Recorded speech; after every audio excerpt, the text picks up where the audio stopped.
Bwana Yesu asifiwe. Tumsifu Yesu Kristo.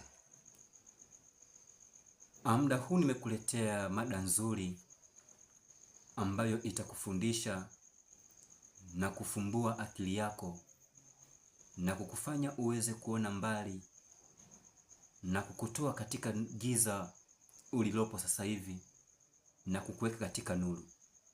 Nisikilize kwa makini zaidi, kuna kitu utakipata katika haya nayoenda kuyazungumza masaa haya.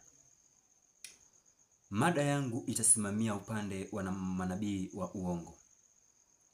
Leo hii katika ulimwengu kumekuwa na manabii wengi wakijiita kuwa ni manabii kutoka mbinguni.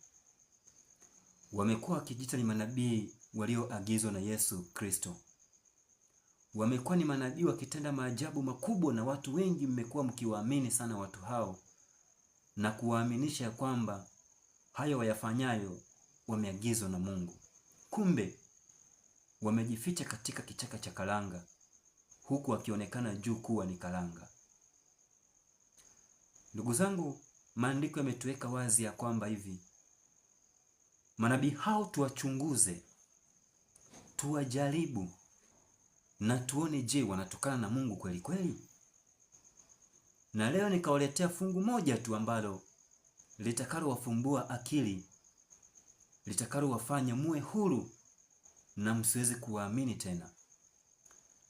Moja kwa moja kitabu cha waraka wa kwanza wa Yohana fungu la 4 na ule mstari wa kwanza inasema, wapenzi, msiamini kila roho, bali zijaribuni hizo roho kwamba zimetokana na Mungu, kwa sababu manabii wa uongo wengi wametokea duniani. Ndugu zangu, manabii wa uongo wengi wanatokea duniani. Hakuna nabii wa Mungu ambaye leo anatumia maji wala mafuta wala chumvi.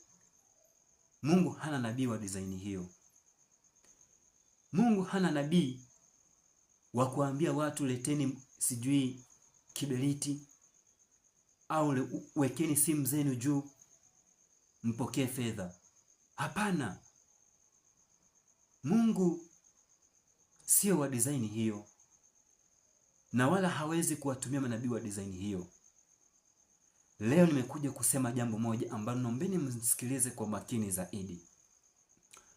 Watu hao wamelisoma fungu hili na kisha kutumia mstari ule wa 3 kujifunika ili wasitambue, ili msiwatambue ya kwamba ni manabii wa uongo.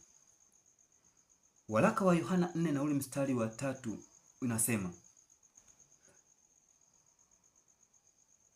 na kila roho isiyomkiri Yesu haitokani na Mungu, na hii ndiyo roho ya mpinga Kristo, ambayo mmeisikia kwamba yaja. Wameamua kutumia mbinu ya kumtaja Kristo katika vinywa vyao ili kuwaaminisha ulimwengu ya kwamba hivi wametokana na Mungu. Kumbe ndani yao ni mbwa mwitu wakali. Leo hii wametumia jina la Kristo kugeuza kuwa kama vile ndio silaha yao kubwa ya kuaminisha watu ya kwamba wametokana na Kristo. Kumbe ni uongo mtupu. Wanahitaji kuwapotosha watu na kuwaingiza katika dhambi, hatimaye na kuwafanya watu makundi kwa makundi kuja kuangamizwa katika moto wa milele.